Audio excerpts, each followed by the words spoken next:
کہانی کا عنوان: عشق آتش، قسط نمبر 7۔ پاپا چلیں؟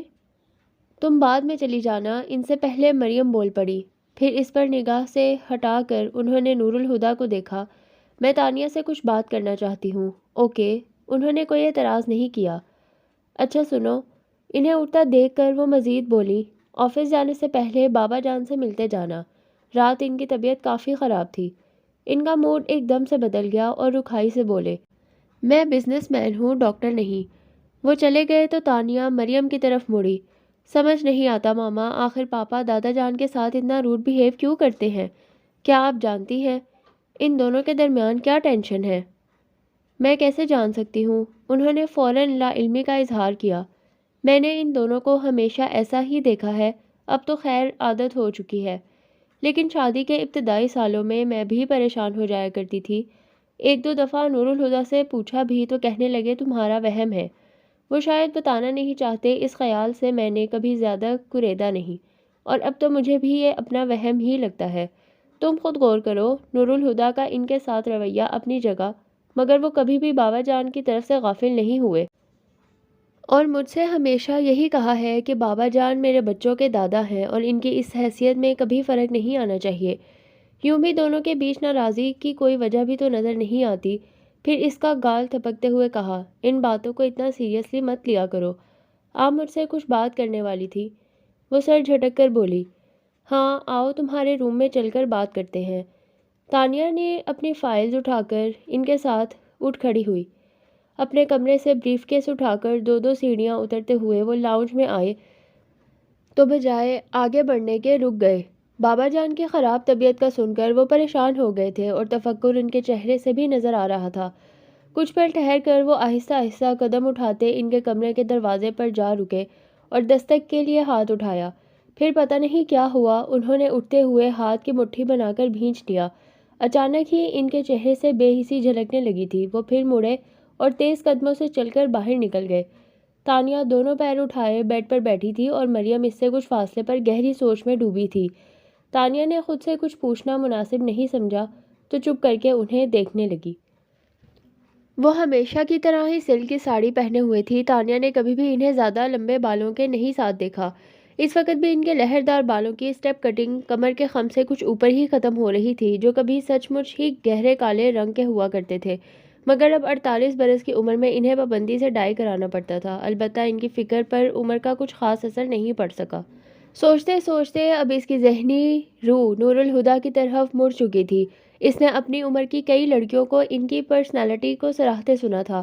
کن پٹیوں سے ان کے بال سفید ہو چکے تھے، جنہیں انہوں نے کبھی کلر کرنے کی ضرورت محسوس نہیں کی۔ ان کے اٹھنے بیٹھنے، چلنے پھرنے اور بولنے میں بھی خود اعتمادی جھلکتی تھی۔ وہ متاثر کن شخصیت کے مالک تھے۔ ان دونوں لوگوں کے ساتھ دیکھ کر تانیہ کے دماغ میں ایک ہی بات آئی، میڈ آف ایچ ادر۔ ابھی بھی یہی سوچ کر اس کے ہونٹوں پر مسکراہٹ آ گئی تھی، جسے فوراً ہی دباتے ہوئے اس نے مریم سے کہا، ماما مجھے ابھی آفس بھی جانا ہے۔ ہاں مجھے یاد آیا ہے، وہ بول کر پھر رکی، پھر سوچا، پھر آخر اسے مخاطب کر ہی لیا۔ تمہیں عنصر کیسا لگتا ہے؟ اس نے محتاط انداز میں جواب دیا۔ جیسا ہے ویسا ہی لگتا ہے، اس نے محتاط انداز میں جواب دیا۔ یہی تو پوچھ رہی ہوں، کیسا لگتا ہے؟ وہ زور دے کر بولی، مجھے کیا معلوم؟ اس نے پہلو تہی کی، معلوم کیوں نہیں ہے، آخر تم دونوں بچپن کے دوست ہو۔ بچپن کی دوستی تو ماما بچپن میں ہی ختم ہو گئی، جب وہ پڑھنے کے لیے ابراڈ چلا گیا تھا۔ اب وہ میرا دوست نہیں ہے، صرف فاروقی گروپ آف انڈسٹریز کا وینڈر ہے، اور اگر وہ میرے لیے کچھ ہے بھی تو بس تیمور انکل کا بیٹا، اس کے علاوہ کچھ نہیں۔ اس بار وہ بولی تو اس کے لہجے میں کوئی گنجائش نہیں تھی۔ مریم نے سانس بھر کر کہہ ہی دیا، عنصر نے تمہیں پروپوز کیا ہے؟ خود؟ وہ حیران ہوئی۔ مجھ سے تو عروسہ نے ہی بات کی ہے، مگر ظاہر ہے بیٹے کی مرضی سے ہی کی ہوگی۔ وہ خاموش بیٹھی رہی۔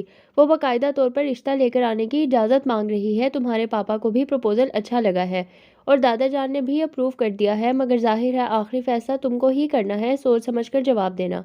ماما، لیکن اس نے کچھ بولنا چاہا پر مریم نے بیچ میں ہی روک دیا۔ دیکھو اس بار کوئی ٹال مٹول نہیں چلے گی۔ جب تک تم پڑھ رہی تھی تب تک تو ٹھیک تھا، پر اب جو سال بھر سے تم بہانے بنا رہی ہو وہ میری سمجھ سے باہر ہیں۔ مجھے سمجھ نہیں آتا آخر تم شادی کے بارے میں کب سیریس ہوگی؟ ماما پلیز اس ذکر کو ابھی رہنے دیں، اس نے کوشش کر کے بول ہی دیا۔ مگر انہوں نے جیسے نہ سنا۔ تمہیں کچھ اندازہ ہے تمہاری عمر کتنی ہو چکی ہے؟ ظاہر سی بات ہے یہ سوال اس سے جواب مانگنے کے لیے نہیں کیا گیا تھا۔ 24 سال، وہ بولیں، اور جب میں 24 سال کی تھی تو تم میری گود میں تھی۔ وہ رک کر اس کی شکل دیکھ کر بولی، میں نے پہلے بھی تم سے کہا ہے اور اب پھر کہہ رہی ہوں کہ اگر تمہاری اپنی کوئی چوائس ہے تو کھل کر کہہ دو، مجھے یا کسی بھی دوسرے شخص کو کوئی اعتراض نہیں ہوگا۔ اس کی آنکھوں میں ایک دم ہی شیان کا چہرہ ابھر آیا تو اس سے سختی سے پلکیں بند کی، پھر کھول کر انہیں دیکھا۔ اور اگر تمہاری کوئی چوائس نہیں ہے تو بیٹا میں کہوں گی کہ تمہارے لیے انصر سے بہتر اور کوئی نہیں ہو سکتا۔ انہوں نے توقف کیا، پھر پیار سے اس کے بالوں پر ہاتھ پھیرنے لگی۔ تانیہ، یہ وقت جو اس پل تمہارے ہاتھ میں ہے بہت خوبصورت ہے، اسے نہ گنواؤ۔ میں جاؤں؟ کچھ دیر بعد اس نے ہلکے سے پوچھا۔ ہاں جاؤ، انہوں نے اجازت دیتے ہوئے کہا۔ ان کے پاس سے اٹھ کر وہ دادا جان کے پاس آ گئی۔ تم گئی نہیں؟ وہ خلاف معمول اس وقت اسے گھر میں دیکھ کر حیران ہوئے۔ بس جا ہی رہی ہوں، پھر بیڈ پر ان کے برابر ٹکتے ہوئے بولی جہاں وہ نیم دراز تھے۔ اب آپ کی طبیعت کیسی ہے؟ تمہیں دیکھ کر ٹھیک ہو گئی ہے؟ وہ قصدن مسکرائی۔ اظہر فاروقی کچھ جھجکے، پھر پوچھا، نور الہدیٰ ابھی گھر پر ہے؟ نہیں، وہ آفس جا چکے ہیں، آہستہ سے کہہ کر اس نے ان کا ہاتھ چوم کر کہا، آئی لو یو دادا جان۔ وہ جانتی تھی کہ یہ الفاظ ان کی تکلیف کا رم البدل نہیں ہو سکتے، پھر بھی وہ مسکرائے تو اسے حوصلہ ہوا۔ پھر انہیں اللہ حافظ کہہ کر وہ باہر پورچ میں آ گئی۔ اپنی کار ریورس کر رہی تھی کہ ڈاکٹر سراج بیک ویو مرر میں گیٹ سے اندر آتے دکھائی دیے۔ وہ گاڑی میں بیٹھے بیٹھے ہی کھڑکی سے سر نکال کر بولی، ڈاکٹر صاحب آپ اس وقت؟ ویسے ٹھیک وقت پر آئے ہیں، آج دادا جان کی طبیعت کچھ ٹھیک نہیں۔ وہ کھڑکی کے پاس آ کر جھکتے ہوئے بولے، ہر منگل کو مجھے کرنل صاحب کے چیک اپ کے لیے آنا ہی ہوتا ہے اور آج بھی میں شام کو آنے ہی والا تھا، پر فاروقی صاحب کا فون آیا کہ کرنل صاحب کی طبیعت ناساز ہے تو میں صبح آ گیا۔ آپ کو پاپا نے فون کیا ہے؟ وہ خوشگوار حیرت سے بولی، ہاں۔ اچھا، وہ ہنسی، یہ بات دادا جان کو ضرور بتائیے گا۔ بتا دوں گا، وہ ناسمجھی سے بولے، اور تانیہ انہیں حیران چھوڑ کر اپنی کار نکال لے گئی۔ کہانی ابھی جاری ہے۔